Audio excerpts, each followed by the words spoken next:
Hello everyone, Charles Watts here. Welcome to another edition of Inside Arsenal. It is Saturday. I hope wherever you're watching or listening to this show around the world, you are having a very good start to your weekend. It is miserable here in the UK. I'm looking out of the window.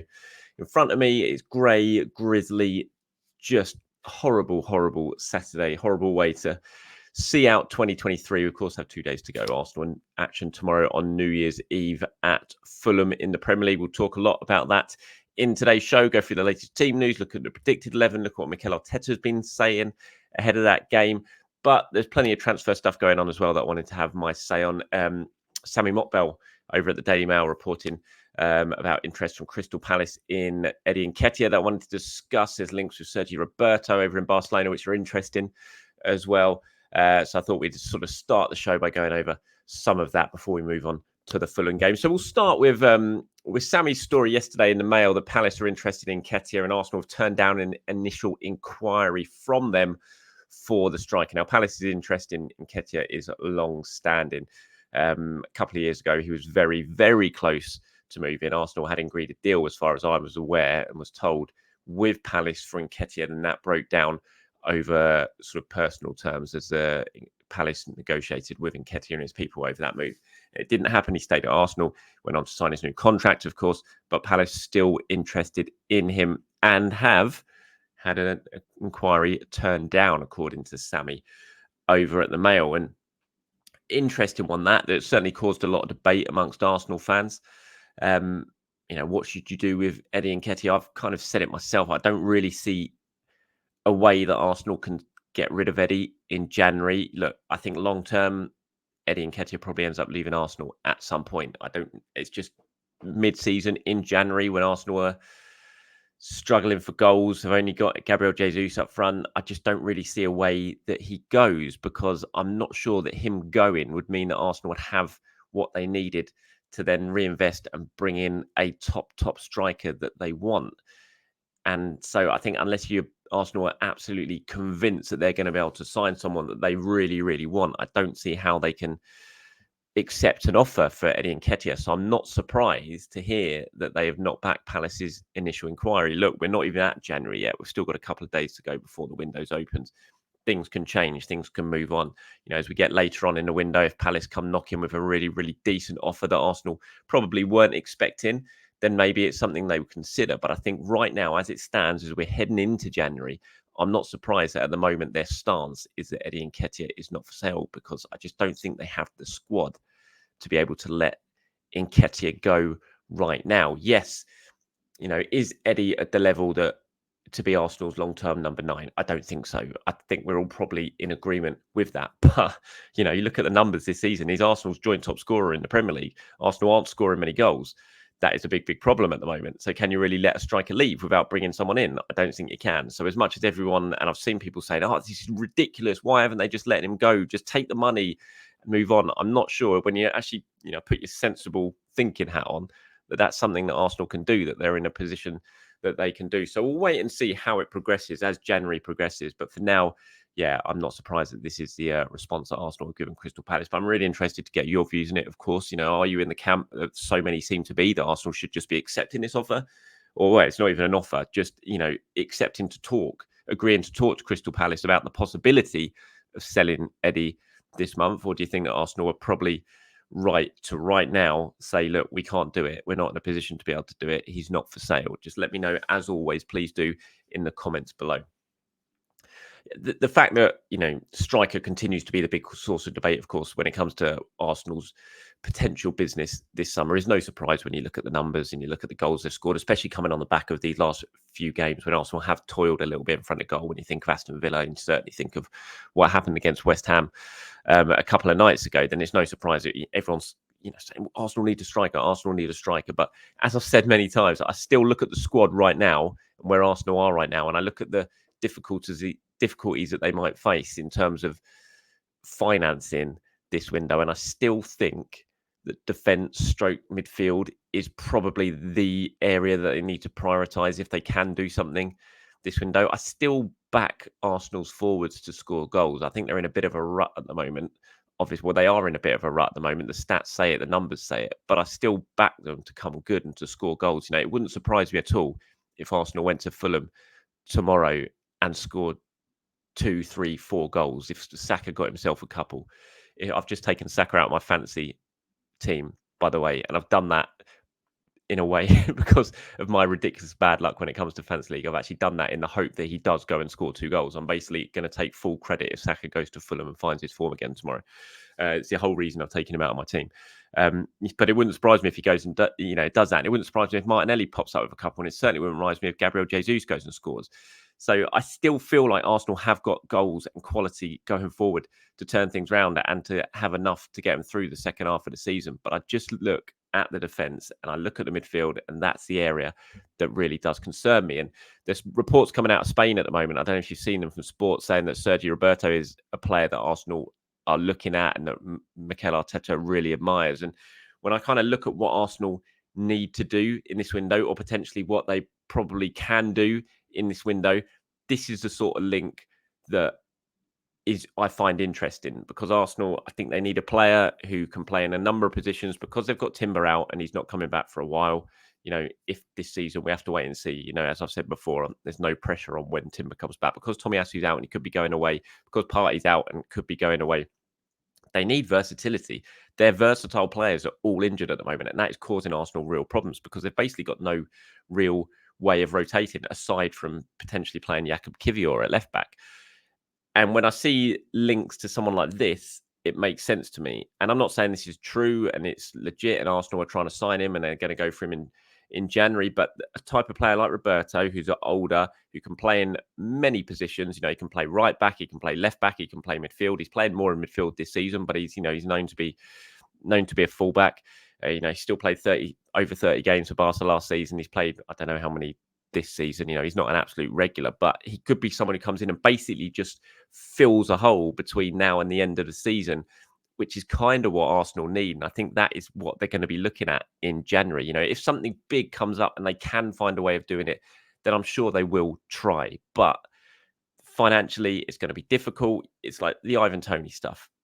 I don't see how they can possibly go and slap 80, 90, 100 million, whatever it is that Brentford want, on the table for Ivan Toney in January, when just a few months ago they went to Brentford and said, basically, look, we want your goalkeeper, but we can't afford to pay for him, so we're going to have to take him on loan and then we'll pay you next summer for him. So I mean, it just business side of things, how do they then go to Brentford a few months later and say, okay, here's £100 million, give us Ivan Toney?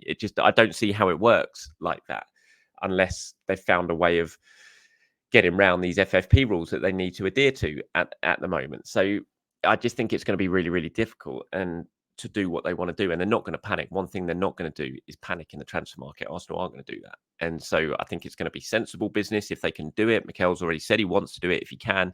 And this is the sort of signing which it might not be exciting. It might not be what fans want, but I think it might be the thing that Arsenal end up doing this January, is someone who can come in, who can play in a multiple positions, who will strengthen them defensively, could potentially give another option in midfield. And that just kind of protects them a little bit until Timber comes back, until Tomiyasu comes back, until Thomas Partey comes back. And if anything else, sort of comes into the equation, if suddenly a big offer comes in, for a Nketiah that makes Arsenal think, we've got to do this, or for a Smith Rowe that just turns their head and think, we've got to do this. Kiwior even, if the interest from Milan ends up with somewhat, somehow a bid for 40, 50 million arriving, then maybe they will do that. And maybe they will then try and make the big signing that we all want and we all think they probably need over the second half of the season for a Tony. I still, and I have to say, and this is just my opinion, if you're going to say to me, what do you think Arsenal should do in January? I would still be more leaning towards signing a winger than a striker, despite everything that's going on at the moment, despite what everyone's talking about. I just think Arsenal, they're so reliant on Martinelli and Saka because they have no other real options. He clearly doesn't really trust Reece Nelson in the Premier League. Trossard, I think, is a really good player, but I much prefer Trossard playing as a central striker, as that sort of false nine, than I do when he plays out on the left, because he just is very, very different from Martinelli. I'd love to see another out-and-out winger come in that would give you the option to rotate between Saka, Martinelli and him, and can score goals going forward. A Pedro Neto, for example, someone like that, who I think would be absolutely perfect if he could stay fit. for Arsenal. And I think if you're going to say to me right now, what's your dream sign in this summer in terms of a position, I think it's a goal scoring winger for me rather than an out and out striker. I think the striker is needed, but I think a striker in the summer is, probably the best option for Arsenal, someone that they really, really want and are not going to panic. It's going to be so hard to sign an out and out striker in January to convince a team to let their main goal scoring threat go halfway through a season. It's a really difficult thing to do. So for me, I still think a winger. But let me know everything I've just discussed there when it comes to the transfer window, Roberto, wingers, strikers, anything like that. Let me know your thoughts. Please do in the comments below. Okay, actually, before I was going to turn attentions to Fulham then, but I just wanted to include this here from For the Win 247. Says left back options are a slight worry. Zinchenko looks physically poorer this season and becoming clear that Arteta doesn't trust Kivior in his place at left back. We desperately need Tomiyasu and eventually Timber back. Hopefully we address this in the summer. In the meantime, a centre back DM should be a priority for January. If God forbid we're missing one of Rice, Saliba, Gabriel trio, our title hopes will be really under threat. And this is kind of what I was talking about. It's why I wanted to include this comment just here, because this is, I really do agree. The sort of defensive stroke midfield cover, as I've just mentioned, I think that's why that really needs to be the priority. And I do think Arsenal have enough to get through going forward. Okay, so let's talk about what Mikel Arteta has had to say as he builds up to the Fulham game. He didn't have his press conference as usual at London Colney. He did it in the aftermath of the West Ham game at the Emirates a couple of nights ago in the quotes came out at 10:30 last night under embargo. He was asked about, can you win the title playing like you did against West Ham? He said, if we don't improve in the boxes, then no, because at the end of that, that's what it is. But generating the rest, yeah, you say it's a record for touches in the box. So I don't think there are many teams in the league that have done that for many years. So that's something very positive, I think. And yeah, I can see what he's saying, but there's got to be end product at the end of the day. It doesn't matter how many touches you have in the box. And I said it yesterday, I didn't think Arsenal played awfully against West Ham. I thought they controlled, absolutely dominated a game against a very good Premier League team. But as Mikel says, if you don't do it right in both boxes, and it doesn't matter how much possession you have, how many touches you have, anything like that, if you're not good enough in the boxes, then you're not going to win games. And against West Ham, Arsenal weren't good enough in both boxes. They didn't defend their box well enough in the couple of occasions West Ham did get forward. And certainly going forward, they didn't attack well enough, and they didn't take advantage of the positions they were in well enough or move the ball quickly well enough to really prize West Ham open. And when they did have the big chances, they didn't take them. So, it's not rocket science, is it? If Arsenal want to win this league, they can't do what they did against West Ham. They've got to be miles better in both boxes. And they need Saka and Martinelli to start performing. When you look at the numbers last season, how many goals they scored, how many assists they scored, when you compare them to this season, there's been a big drop. And that can't continue. If Arsenal are going to win this title, if they are going to compete for the Champions League, then they need their big players, their big attackers. Martinelli and Saka are their big attackers. They need them to start firing. Martinelli's got 2 goals in the Premier League. That's not good enough. He's only got 2 assists in the Premier League. That's not good enough, especially when you compare it to what he was producing last season. Saka's gone, I think he scored 1 in his last 8 or something like that. That's not good enough. He needs to score more goals. Even though he has at least been contributing with assists during that time. He was asked about if they're feeling the pressure, Mikel, and he said, I don't know. Obviously, there are a lot of games, but they looked really good. They looked fresh. And when you win, you don't look at that. They are young. If they were 35, then maybe it's a different question. They have a lot of energy. They can keep going, that's for sure. And then needing to find their spark again. He said, without a spark, you don't generate what the team generates against West Ham. It's impossible. But it's the final thing, the final touch, the final action that puts the ball in the net or not. And that's what we need. They basically just need to score. It sounds simple, and it is simple. It's football. It's confidence. No matter what level you're playing at, whether it be Sunday League or elite level like Saka and Martinelli, goals change form. We saw it with Martinelli. He struggled at about this stage of the season last season, or maybe just a little bit after. It was around the sort of February time, wasn't it? And he lost his place in the team to Leandro Trossard. Then he came on in that game against Aston Villa that Arsenal won 4-2. He'd been dropped for that match. He hadn't started. He came on. He scored in that game as a substitute, that last-minute goal when Martinez had gone forward for a corner. And then suddenly, bang, he was off and running again for the final third of the season. He started scoring goals all over the place. And that's all it takes. It takes one goal. And I'm utterly convinced if Martinelli can score in the league, if Saka can score in the league, if Jesus, not so much Jesus, but if Saka and Martinelli, I'm utterly convinced you don't turn into poor players overnight. Martinelli is an exceptional winger. He just needs to find that confidence again. When he gets that confidence, I'm sure he's going to score. I've seen people saying, oh, he's been worked out. I don't buy that. I really don't buy that. Maybe that's wishful thinking from my part. Everyone's can have their opinion, but I don't buy that he's been worked out. I just think he's not playing with confidence right now, and that's why he takes an extra touch. That's why he's overthinking things. That's why you see him at the moment a lot of the times head down, because he's not looking up, because he's concentrating so much on what he's doing because he's scared of making a mistake. And that's what I think is going to be, if it can get himself scoring, then I think you're going to see that form change. And I really, really do. Okay, team news wise, ahead of the game against Fulham at the weekend, these five were all at the game against West Ham, sitting and watching the match, unfortunately, in the stands. Could do with having some of those on the pitch at the moment. Obviously, Kai Havertz, Fabio Vieira, Thomas Partey, Tomiyasu, and Yuri Timber. Only one of those players is going to be back for for the Fulham game, and that is Kai Havertz. I expect he's going to come straight back into the starting 11. In terms of Tomiyasu and Partey, who are the closest of the four to coming back, they haven't started training yet with the team, so you can certainly count them out for this weekend. You imagine he's going to count them out for Liverpool in the FA Cup as well.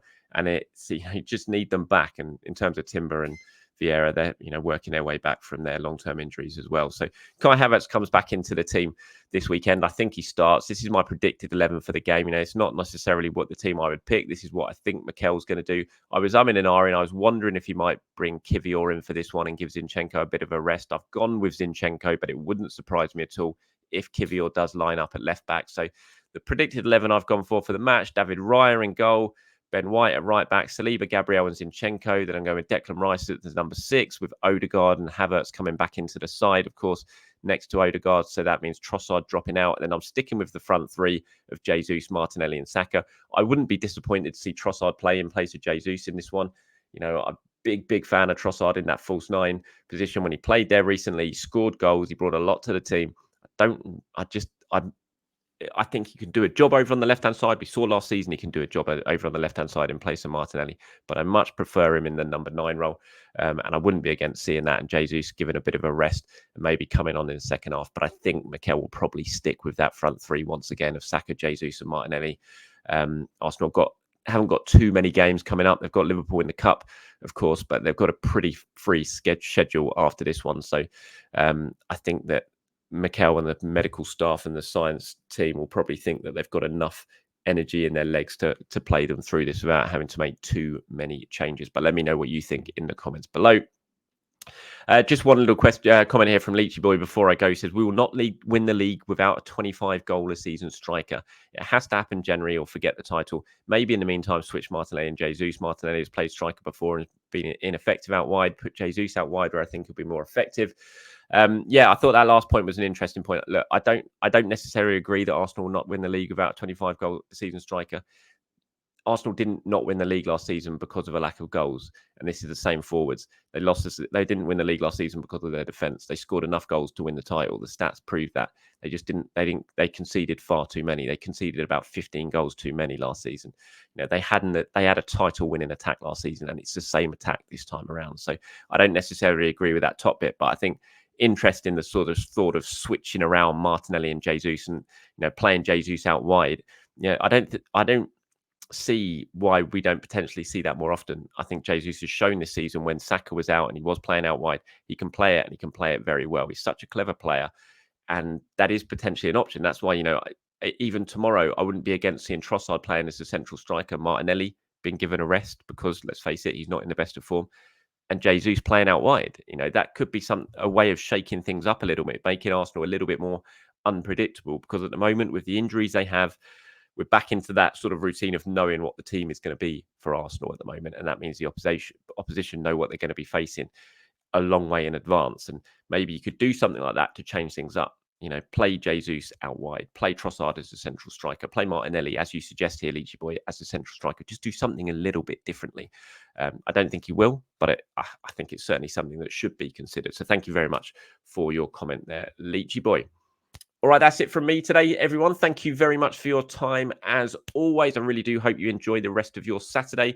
Sit back and watch the rest of the football. Arsenal could end this week, end today. It probably will end today, 4th in the Premier League. You would expect Manchester City to win at home against Sheffield United and move above them in the league. You would expect Aston Villa to win at home to Burnley and move ahead in the league. So Arsenal probably will end the day 4th in the Premier League. But having said that, they go and win tomorrow at Fulham. Then they'll end Sunday top of the Premier League. So that's how tight it is at the moment. I will be at Craven Cottage. I'm in the press box tomorrow, so keep your eyes peeled for all the usual stuff and live action tweeting from me. But until then, have a very good Saturday. I'll see you tomorrow. Bye-bye.